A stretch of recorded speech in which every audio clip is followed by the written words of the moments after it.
Sa wala pa'y nabuhat bisan unsa, ang pulong diha na. Ang pulong uban sa Dios ug ang pulong Dios. Sukad pa gayud sa sinugdan ang pulong uban sa Dios.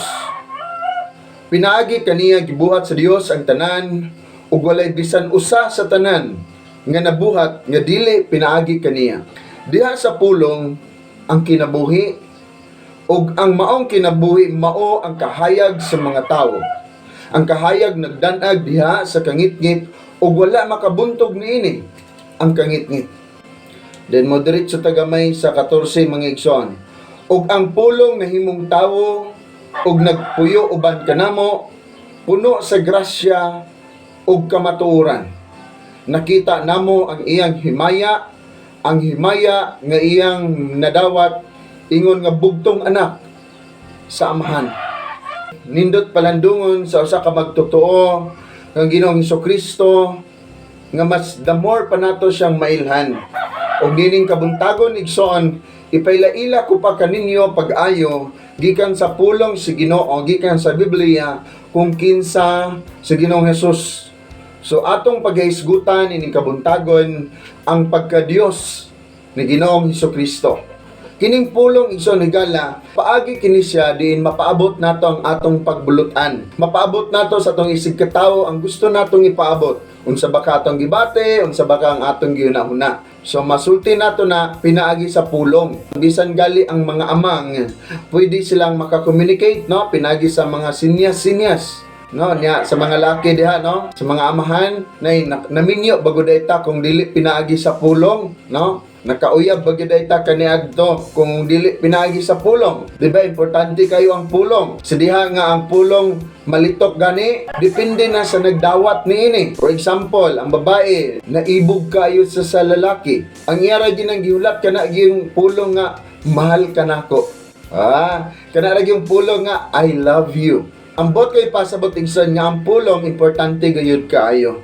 Din mapaabot nato ang atong pagbati, mapaabot nato ang ato ang buot ipaabot ingon ana usab sa Dios. No dinhi sa Juan 1:1 igsoon, kini nga pulong naghisgot kini kang Ginoong Hesus ingon nga anak sa Dios. Kay pinaagi kaniya, pinaagi sa mao nga pulong napaabot sa Dios ang buot niyang ipaabot. Nagali na pa siya giingon dito nga sa wala pa, no? Sa wala pa'y nabuhat bisan unsa ang pulong diha na. Unya ang pulong uban sa Dios ug ang pulong Dios. Atong mabasa dito sa 14, no, nga ang anak sa Dios mao ang gihisgutan dito nga mao si Ginoong Hesus mga igsoon. Diha sa Dios, si Hesus ang pulong. So kung si Hesus ang pulong, pinaagi kang Ginoong Hesus mga igsoon, mapaabot sa Dios nga amahan. Ngani sa matag usa, ang buot niyang ipaabot ngani kanato mga igsoon. So pinaagi kang Ginoong Hesus ingon nga siya ang pulong. Unya kini nga pulong igsoon gigamit kini sa panahon ni Juan. Diin kini nga pulong igsoon gala nga mao si Ginoong Hesus, pinaagi kaniya mapaabot sa Dios di lang ang iyang pagbulutan kundi ang iyang mga sugo. So nindot kaayo nga masabtan nato kung unsa ka importante ang pulong. O kini nga mao nga pulong mga igsoon higala mao si Ginoong Hesus. So kung atong basahon po dito sa mga Hebreo kapitulo 1 bersikulo 1 ningon siya diri sa karaang panahon ang Dios sa makadaghan og sa nagkalain-laing paagi misulti sa atong mga katigulangan pinaagi sa mga propeta. Apan niining katapusang mga adlaw misulti siya kanato pinaagi sa iyang anak.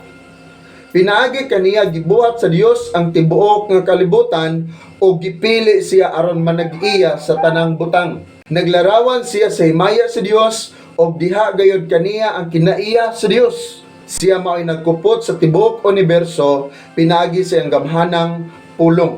Tapos niya hugasi ang mga tao sa ilang mga sala, milingkod siya sa tuo si Dios dito sa langit. So kini pa lang ang mga bersikulo mga igsoonigala kung ato pagyumpunan ni dito sa Tito 2:13, no, nagpamatuod siya nga si Ginoong Hesus Dios. Ang matod pa dinhi sa bersikulo 1 ningon siya sa wala pa'y nabuhat bisan unsa ang pulong diha na.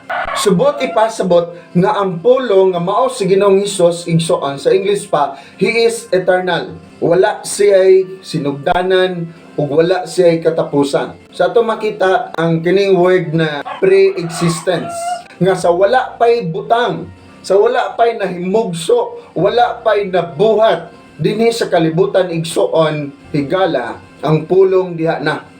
Si Jesus diha na. So makita na to, makaplagan na to, si Ginoong Hesus, wala siya'y sinugdanan, wala siya'y katapusan. He is eternal. Busa igsoon higala siya Dios. Wala siya'y sinugdanan, wala siya'y katapusan.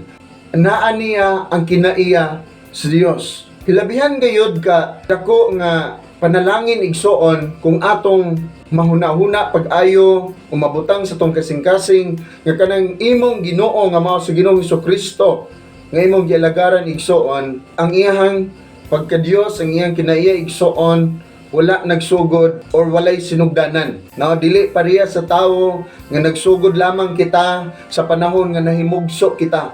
So ingon ana ang imong Dios nga gialagaran karon. Ingon ana ang imong Dios nga mao si Ginoong Hesukristo igsoon nga sa wala pay nahimugso, wala pay nabuhat nining kalibutan na anaa na siyang daan. So sa may kalambagitan ana sa tong kinabuhi karon, kung siya ang Dios, siya ang imong Ginoo, siya dapat ang matuman. Amen. Usahay sayon na kayo nato nga ingnon nga siya ang Ginoo, pero nagpatuyang pagyapunta sa tong kaugalingong mga gusto. So kung si Jesus ang imong Ginoo, ayaw na pagpatuyang sa imong kaugalingong gusto igsoon. Kasi ang Dios sa wala pay nahimutang o wa pay nabuhat, wa pay nahimugso, wa pay namugna nining kalibutan na makita nato ang iyang pre-existence. So mao tong unang kamaturan igsoon. Unya ang ikaduha nga kamaturan nga makaplagan nato sa bersikulo 3, pinaagi kaniya gibuhat sa Dios ang tanan ug walay bisan usa sa tanan nga nabuhat kundili pinaagi kaniya. Makaplagan nato igsoon dinhi ang gahom sa mao nga pulong, ang gahom ni Ginoong Hesukristo igsoon bisan sa panahon sa pagbuhat. Pinaagi kaniya gibuhat sa Dios ang tanan ug walay bisan usa sa tanan nga nabuhat nga dili pinagi kaniya. So nagahisgot kini sa gahom ni Ginoong Hesukristo mga igsoon higala. Na gamhanan ang imong Dios igsoon, gamhanan si Ginoong Hesus nga imuhang gisimba. Pinaagi kaniya ang tanang butang na buhat. No, ingon pagi sa diri, walay bisan usa sa tanan nga nabuhat kundili pinaagi kaniya. Kanang imong kinabuhi igsoon pinaagi kana kang Ginoong Hesukristo. Kanang imong pagtuo karon pinaagi kana kang Ginoong Hesukristo. Gigamit lang sa Dios ang mga alagad sa Dios. Gigamit lang sa Ginoo ang mga katawhan nga nauna siguro nimo igsoon. Pero si Jesus may nag-ugmad sa imong pagtuo matud pa dito sa mga Hebreo 12:2 nga itutok ta ang atong mga mata kang Ginoong Hesukristo o nga magatutok kita kang Ginoong Hesus nga maoy mag-uugmad. Ang sa lain nga translation sa Bisaya magiingon dito nga maoy gisandigan. Sa lain pod nga Bisaya ningon siya mag-uugmad o maghihingpit niini. Maghihingpit sa atong pagtuo. So hinaot pa nga nakatabang nato igsoon higala nga kung si Jesus gamhanan ni Dios, siya ang nag-ugmad sa atong kinabuhi, siya ang nag-ugmad sa imong pagtuo. Tugutan nga siya ra pod ang muhingpit nining atong pagtuo. Siya ra pod ang motapos nining atong pagtuo igsoon. Usahay masakitan ta, mingon na din ta nga dili ta matug simbahan. Siya ang nagmugna sa tanan, siya ang nagbuhat sa tanan. Apil ang imong pagtuo. Igsoon siya ang nagplastar sa atong kinabuhi diya sa langit nga giandam sa Dios nga mahan. Alang kanato mga igsoon og pinaagi kaniya makaabot ka diha nga dapit nga giandam sa Dios alang kanimo ug alang kanako. Pinaagi lamang kang Ginoong Hesus. Kung atong basahon dito sa Juan 14 bersikulo 6. Ako ang dalan, ang kamatuoran ug ang kinabuhi, walay makaadto sa man kun dili pinaagi kanako. Mao na ang gingon ni Ginoong Hesus igsoon. Pinaagi kaniya ang tanang butang na himugna, nabuhat, na himugso. Apil ang imong kinabuhi, apil ang imong pagtuo igsoon, apil ang pagplastar sa imong kinabuhi dito sa langit. Nagiandam si Dios para sa mga katawhan mga pinili niya, mga tinawag sa Dios. So sa bersikulo 4, kung mapadayon ta igsoon, makatandog kayo sa kasing-kasing, nganingon siya diha sa pulong ang kinabuhi. Kung ang tao nakakaplag kang Ginoong Hesukristo, aduna siya'y kinabuhi. Kanang kinabuhi mao ang kinabuhing walay katapusan. No, Juan 3:16, kay gigugma pag-ayo sa Dios ang kalibutan ug tungod niini iyang gihatag ang bugtong anak ug ang tanan nga motuo kaniya dili malaglag kundi makabaton og kinabuhing walay katapusan. So kana nga kinabuhi igsoon nga giingon diri sa bersikulo 4, diha sa pulong ang kinabuhi. So kung ikaw igsoon higala nakakaplag og pagtuo kang Ginoong Hesukristo sa bisan unsang paagi, siguro diha sa wali sa FM o siguro diha sa inyong simbahan, siguro sa imong mga silingan nga adunay nag-share kanimo may tungod sa maayong balita kang Ginoong Hesukristo, kana nga kinabuhi igsoon nagahisgot kana sa kinabuhing walay katapusan. So karon pa lang kung nituo ka kang Ginoong Hesukristo, nakabaton ka og kinabuhing walay katapusan. But ko ipasabot nga nakabaton ka og kasiguruhan nga aduna ikaw kinabuhing walay katapusan. So ang taong na kinabuhing walay katapusan nakasiguro nga langit ang iyang paingnan igsoon higala, iyang gitugutan, imong tugutan nga si Jesus ang imong Ginoo. Nga sa hinahinay o sa madali man igsoon higala, maningkamot kita og sunod sa pagbulutan sa Ginoo kaysa sa atong kaugalingong mga gusto. So ito number 1, pre-existence, ikaduha power, and lastly provision. Na pagtagbo sa Dios sa atong gikinahanglan. Gikinahanglan nato ang kinabuhing walay katapusan. So sa primerong pag-anhi ni Ginoong Hesukristo igsoon, ang tuyo niya mao ang pagluwas sa katawhan. Aron ang matagusa makabaton og pagtuo kang kaniya ang Ginoong Hesukristo makabaton sa kinabuhing walay katapusan. Apan sa ikaduha niyang pagbalik, dili na ingon nga pagluwas pa, kundi mao na ang paghukom. Din ato'y padayon sa bersikulo 18, ingon siya dire, ang tanan nga motuo sa anak dili silutan. Apan kadtong dili motuo kaniya gisilutan na, kay wala man siya motuo sa bugtong anak sa Dios. Kanya atong basahan sa bersikulo 33, Juan 3 na siya mga iksona. Ang motuo sa anak may kinabuhing dayon. Apan ang dili motuo sa anak dili makabaton sa kinabuhing dayon. Magpabili ni noon kaniya ang kapungot sa Dios hangtod sa kahangturan. Diha kay Ginoong Hesukristo igsoon nahimo siya makitaan makaplagan nato dinhi nga sugilanon nga siya Dios pinaagi lamang kaniya ma-provide matagbo ang atong gikinahanglan nga mao ang kaluwasan. Hinaot nga nakita nimo imong kaugalingon karon nga naa sa mong kahimtang nga ang tao day nga walay pagtuo kang Ginoong Hesukristo delikado paingon didto sa impierno. Ang tao igsoon higala nga walay pagtuo kang Ginoong Hesukristo nagapos sa sala, nagapos sa kahimtang nga dili lalim, sa kahimtang nga walay kasiguruhan sa kinabuhi. Sa lami gitong mga lagad ta sa Dios